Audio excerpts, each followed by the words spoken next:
खलीफा हारून रशीद का दरबार सजा हुआ था। तो एक वज़ीर ने कहा कि बादशाह सलामत, एक शख्स आया है जो करतब दिखाने में बड़ा माहिर है और वो आपके दरबार के अंदर करतब दिखाने की इजाज़त चाह रहे हैं, अगर नवाजिश। बादशाह ने कहा कि ठीक है, इजाज़त मिल गई। वो करतब दिखाने वाला बादशाह सलामत के दरबार में दाखिल हुआ और हर तरफ वज़रा बैठे हुए हैं, दरबारी लोग खड़े हुए हैं। उसने फ़र्श के बीचों बीच एक सुई, जो कपड़े सीने वाली सुई होती है, ले जाकर नस्ब कर दिया, गाड़ दिया भरे दरबार के अंदर फ़र्श के बीचों बीच, और 10-15 सुइयाँ अपने हाथ के अंदर लेकर थोड़े फासले पर जाकर खड़ा हो गया और हाथ में उसने सुई उठाकर फर्श पर गड़ी हुई सुई का निशाना साधा, निशाना लिया।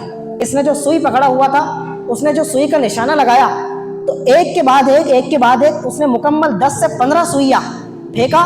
और उनकी हैरत की इंतहा नहीं रही जब उन्होंने ये मंजर देखा कि ये सुई सामने जो गड़ी हुई सुई थी उसके नाके से निकलकर उस पार हो जाया करती थी। मामूली बात है, हमारे यहाँ पर जब हमारी माएँ बहनें या हम खुद सुई के अंदर धागा पिरोते हैं तो आधा घंटा गुजर जाता है, सुई के नाके में धागा ही दाखिल नहीं होता। और यहाँ पर ये फासले पर खड़ा हुआ है, एक सुई लिया हुआ है और मुसलसल एक के बाद एक सुई के नाके के अंदर फासले पर खड़े रहकर 10 से 15 सुइयाँ उस पार निकाल दिया।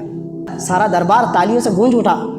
बादशाह सलामत ने कहा कि इस हैरत अंगेज़ करतब पर इस शख्स को 10 दिनार दिए जाए और इस बदबख्तों को 10 कोड़े भी लगाए जाए।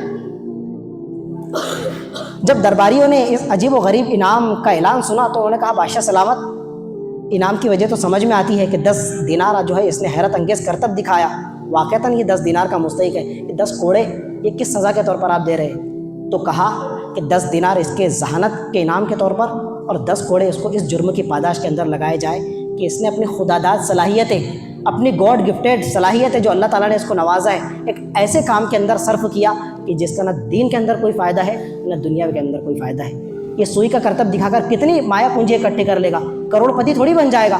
लोग अशश करेंगे, 2, 5, 10 रुपए देकर उसको चलता कर देंगे। तो इतना ज़हीन शख्स, इतनी फतानत और जहानत से अल्लाह ताला ने इसको नवाजा और इसने अपने वक्त की नाकदरी करते हुए इस खुदादाद सलाहियत को, गॉड गिफ्टेड सलाहियत को ऐसे काम के अंदर सर्फ किया कि ना दीन का कोई फ़ायदा है ना दुनिया का कोई फ़ायदा है।